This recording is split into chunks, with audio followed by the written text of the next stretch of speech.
Hey guys, it's Mitch. How's it going?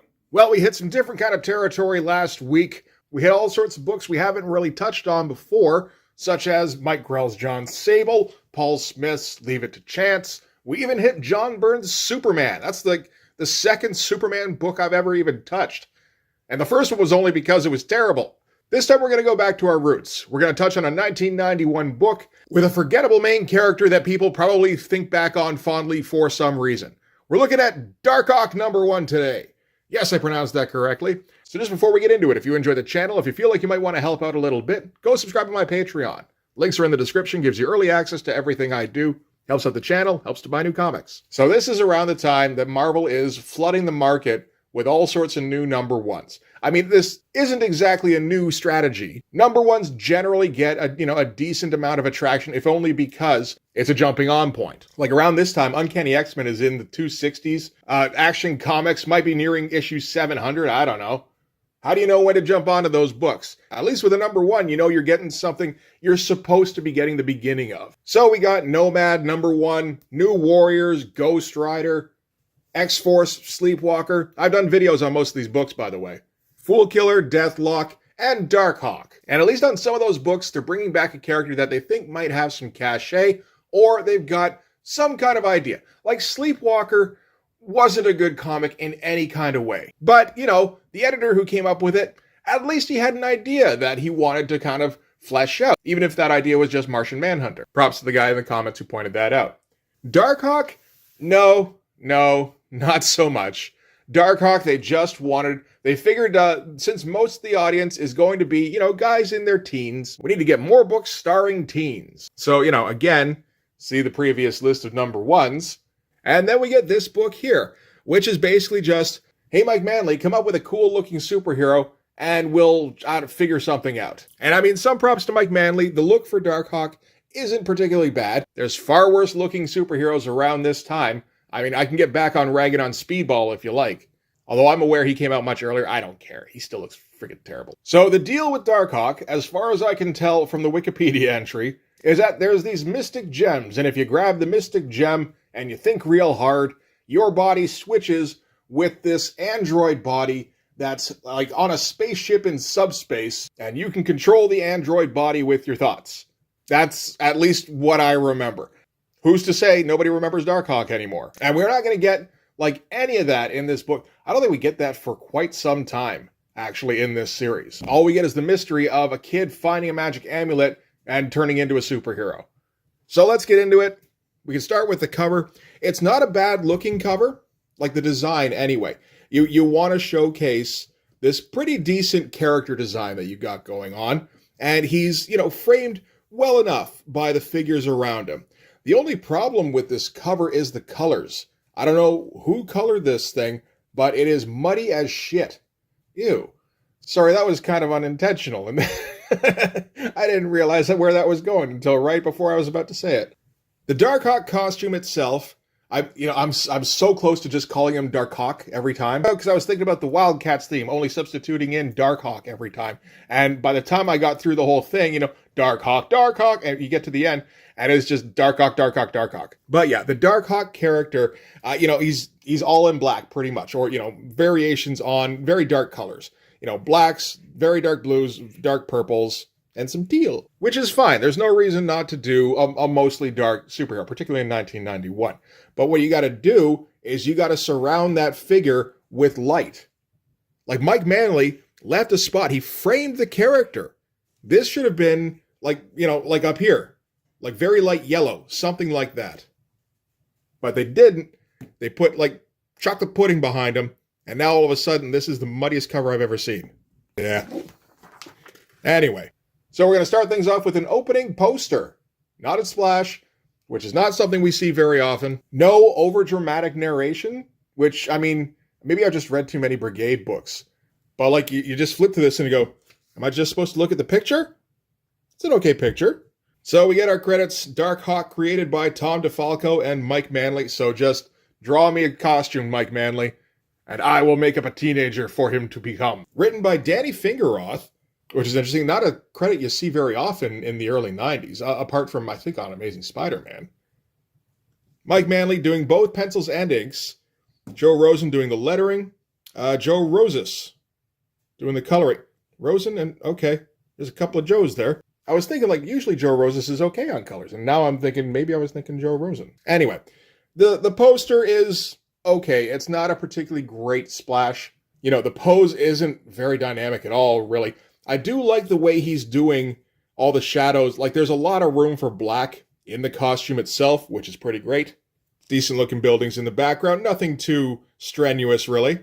But still, you know, like, it's enough there that this could have been a better looking splash if he'd come up with a more dynamic looking pose. And since this is the Mike Manley show, I guess Mike Manley is to blame for the codpiece here. Generally, you want to draw a little bit less attention to that particular area, but hey, you do you, Mike Manley.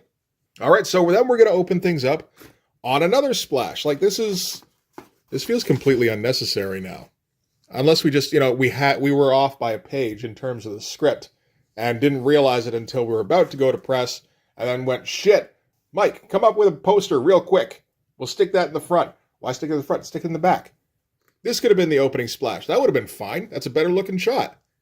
This does, unfortunately, have some pretty bad printing. I've seen scans of this where the inking looks fairly clean, so this is just down to this copy. But a lot of the black kind of runs together here, including a little bit of the lettering here and there. So, they say you can judge a man by his enemies. This is the Hobgoblin. He doesn't know it yet, but he's soon going to become the sworn enemy of a hero who doesn't even exist yet. So if we're judging him based on his enemies, Hobgoblin ain't shit, because DARKHAWK, as he said, doesn't exist yet. Hell with it, Danny Fingerout's got to put something in there. So, Hobgoblin is flying off to Mr. Bazin's penthouse suite. Bazin is some kind of shadowy underworld figure. That's about all we're going to find out in this issue. Hobgoblin's looking for something. Bazin's helping him find it. He seems to be collecting all sorts of antiques in the hopes of finding whatever object Hobgoblin is looking for. Hasn't found anything just yet. And Hobgoblin is getting impatient. That's kind of it. I don't have a particular problem with Mike Manley's art. You know, it's all competent. It's very kind of, you know, Brett Blevins-y, if you dialed back the style a little bit. Like, there's a lot of these journeyman artists around this time. Well, at every time, really. I mean, there's not quite a house style going on here. It's just guys who don't really have that extra bit of finish, but they've got all their fundamentals locked down pretty nicely. Like Alex Saviuk is a guy who comes to mind for that. So Mike Manley's in with that crowd. He does seem to like to put on a fair amount of shadow here and there. And since he's doing the inking, he's just going to do big brush strokes, and I like that. So from there, we're going to jump to Wonderland Amusement Park, which is a broken down amusement park out in the middle of Queens. And we're going to do some decent A-leads to be storytelling because we're jumping directly from Bazin's office to some of Bazin's goons. And they're trying to find this artifact that the Hobgoblin's looking for. So it's not entirely rational the way the jumps go, because they decide the best way to do this would be to go to this abandoned amusement park and go and hassle one of the bums there and say, hey, where's this mystical item that a supervillain's looking for? This isn't the Spawn universe. Bums don't know that kind of shit here. And then Bazin pulls up in a Lincoln and tosses him a wad of cash and goes, here, drink all that up. And then when you sober it up, give me a call on the number that's on the band and see if you remember anything else. Of course, this guy does know the things, and we're going to find that out shortly. That was St. Johnny, who I believe is a recurring character in DARKHAWK. All right, from there, we're going to cut to the New York County Courthouse. And now the character we're meeting is Grace Powell, who will, of course, tie into the story in a second. But right now, we don't know anything about her other than she seems to be prosecuting this Bazin guy for something. And one of his goons walks up in the New York County Courthouse, brandishing an envelope full of money and going, here, shut up, lady, take my money and stop talking about my boss. So maybe not the brightest underlings, but I mean, we've got to keep this at under a page to keep the story rolling, I guess. So you got to just kind of let it wash off. But she knocks the envelope out of his hand and just keeps on walking, and then just kind of has a little bit of a freak out at the end of it, which is understandable. You know, this is pretty much what we're going to get for most of the storytelling in this. Pretty static page layouts, nothing exciting.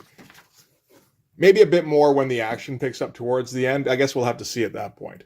But for the most part, yeah, Mike Manley likes his grids. Grids are safe. Of course, grids also don't rake in the cash when you're trying to resell your art later. So it would, Mike Manley wasn't on the train on that one, at least not yet. Okay, and after a very long day, we're going to reconnect with Grace here, who says a major league mobster threatened you by remote control. It's like, did he do that, really? I guess you can interpret it that way. And, we might as well interpret it that way and just assume that there have been other more obvious threats, I suppose. You think you want to get one of the obvious threats in there, but I guess just attempted bribery is good enough. So she's all worried about, this shit that's coming down on her. She's got her 3 kids with her. So we've got Chris and then the younger 2, Jonathan and Jason. Chris is going to end up being our hero eventually. So this is the teenager that the kids are supposed to relate to. He's an older brother, and he's always got to look after his constantly fighting younger siblings. All right, so at that point, the dad comes home. Dad's a cop. Sneaks in through the back, which is a little suspicious, but he says he doesn't want to muddy up the wall-to-wall. So significantly less suspicious now, undoubtedly. So Grace, his lawyer wife, tells him about how she was threatened by Bazin. The husband, of course, is intimately familiar with Bazin, as, he'll be the one theoretically chasing after him and his goons. And Mike, the husband, just suggests, maybe we should just move out of this town. This town sucks. And we get Chris noting how demoralized his dad sounds, and he wishes he could do something about this, which he's going to say a few times over the course of this comic, and that's going to come back. So that's pretty much like his defining characteristic. Decent-looking artwork all around, very solid. All the figure work looks fine, if not particularly spectacular, not super loose or anything. Reasonably detailed backgrounds. Again, we're not showing a ton at any given point. The one he spends the most time on here is the establishing shot, which is probably correct. And then the rest of the time, you can just kind of give hints of the background. And not bad faces either. Like, he draws a good woman's face, which isn't always easy. Like, some of these expressions aren't bad at all. Okay, and at dinner that night, they're going to sit around the table. Chris says to Mike, you promised you were going to take us over to Wonderland before they tear it down. How about tonight? And Mike is just like, oh, well, we'll see, as long as I don't have to work any overtime. To which Chris responds, way cool, because again, he's a teenager that we relate to. So then Sunday afternoon, Chris is at home with the younger siblings. The younger brothers are all worked up about going to Wonderland. This has been something that's been building up all week, I guess. And Mike keeps putting it off. Chris sees a couple of shadows approach the door. Figures at first it's kidnappers, because, he's living in a house with a lawyer and a cop who are constantly feeling like they're under siege. So naturally, he's pretty paranoid, but it just turns out to be a couple of his buddies who invite Chris out to hang out just for a few minutes. And, he's like, I can't, I got to watch the kids. Just be a short little while. He's like, all right. They're 11, theoretically, you should be able to leave them at home for 15 minutes without something horrible happening. So, he tells them he's going to be right back. And then, of course, the next thing that happens is we get a close-up on Grace saying, they're gone, my babies are gone. I really should get into voice acting one of these days. I know I'm like a vocal chameleon. So, yeah, Chris left the house for 15 minutes, and Jonathan and Jason, or Jimmy, or Joe, whatever the other J name was, decided they couldn't wait any longer to go down to Wonderland, so that's where they went. And Chris, of course, is going to follow after them immediately, without any kind of supervision from his mom. We don't know where Mike is. So she's concerned, but not so concerned that she's not willing to gamble the remaining son on getting all 3 of them back. All right, so from there, we're jumping very quickly now between scenes. We've had like 4 over the course of 2 pages. Chris finds St. Johnny. He doesn't know who St. Johnny is. He's just like, did you see my brothers? And St. Johnny's like, shit, yeah, they're over at the fun house. So Chris runs over to the fun house, and St. Johnny's like, I wonder why I told him that shit, and not, the guy who gave me $10,000. So yeah, we're moving along. We're trying to pack in basically like, the first episode of a TV show or the opening act of a movie. It's all introductory stuff, just kind of laying the groundwork. Of course, there isn't really a whole lot of groundwork because, again, this is just a costume design and the barest motivation of trying to get a superhero across. All right, Chris runs into the fun house. Again, we're paying some attention to the backgrounds, but not so much that it's getting Art Adamsy up in here. Interesting shot, though, where he shows Chris climbing up a ladder in almost complete darkness. Just interesting to see the spots he's picking to light up. So, Chris gets in the fun house, freaks out his little brothers, who, he gets his face reflected in a funhouse mirror. But he does find them immediately because, again, we're barreling through all this exposition type stuff. And directly after he finds his brothers, they happen to stumble upon a meet between Basin's men and what turns out to be their dad. They give him 50 grand, which is, we're talking 1991. That's pretty good money to look the other way. And when he takes it, they kind of mock him a little bit for being a man of honor, which I think is earned. If you give a guy $50,000, you can mock him a little bit.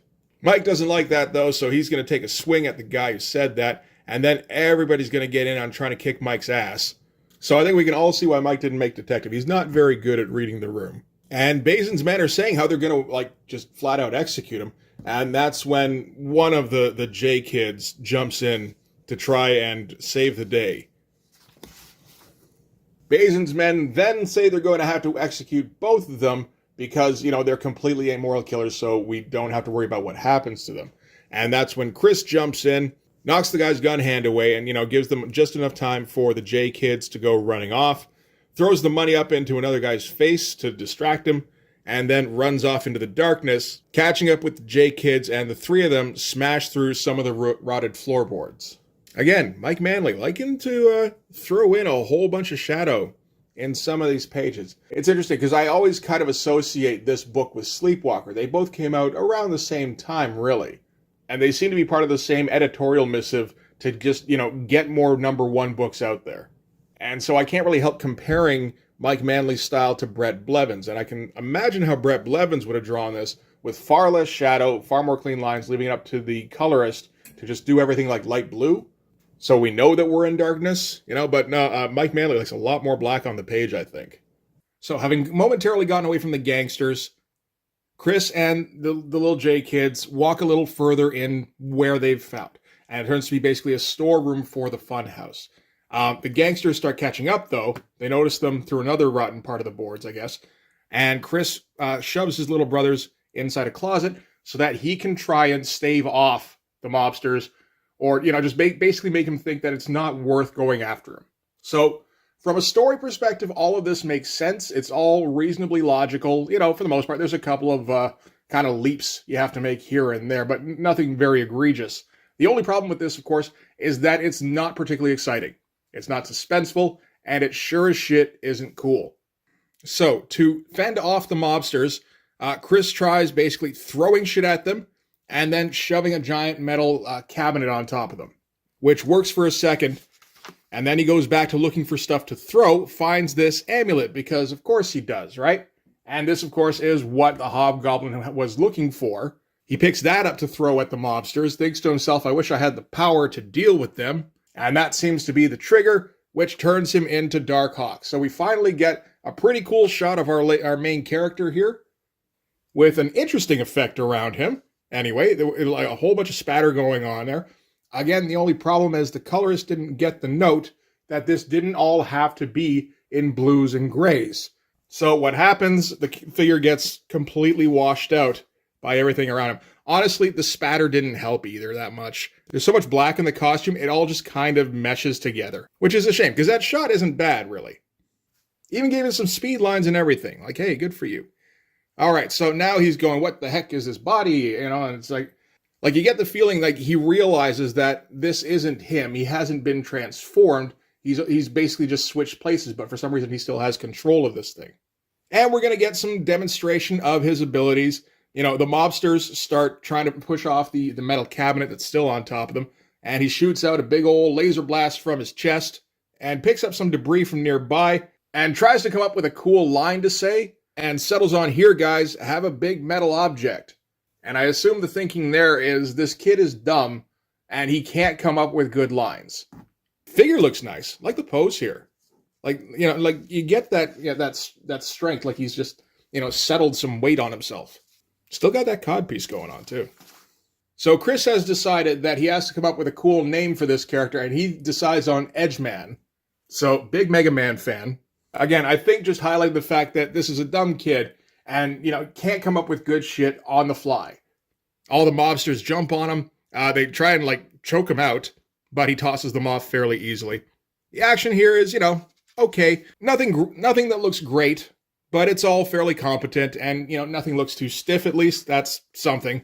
One of the mobsters gets a downed electrical cable and kind of brandishes it at him, and that actually does seem like it could hurt him.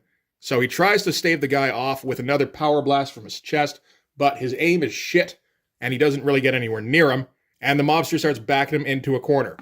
Again, I like the lighting he's getting. Some of the effects aren't too bad. All right, so the mobster moves in to finally electrocute DARKHAWK, or Edgeman, there you go. And Edgeman immediately leaps out of the way, and so he hits a high voltage box behind him. That was convenient. And gets fried. And that's a little bit gruesome. That's okay. So Chris ties up the remaining mobsters for when the cops get there. And he's going to have to go and retrieve the little kids when he catches sight of himself in a mirror and goes, oh, right, I'm not me at all. I'm whatever this friggin' body is. And again, wishes internally that he could change back. So immediately he changes back. Again, we get that spatter effect kind of thing. But this time he left an outline. That's smarter. All right, so goes back downstairs. I guess he went upstairs at some point during the fight to go and find the little kids. Stumbles upon his dad. Tells him he saw everything. And asks for some kind of explanation, which Mike can't give him. And just says, take care of your mom and the kids for me. And runs the fuck out.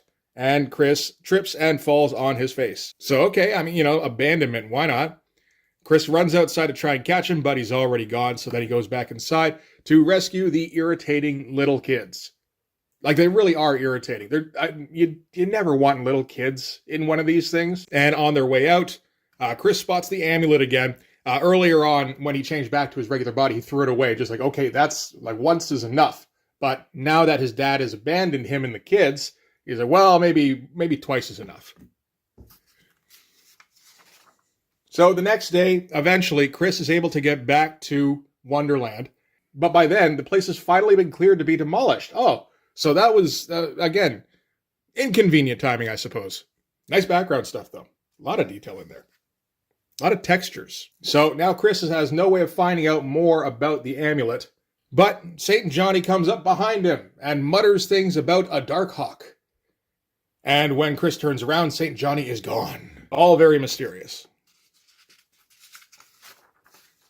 Okay, so back at home, the two irritating little kids are being absolute shits, which I assume they're going to do for the rest of this series.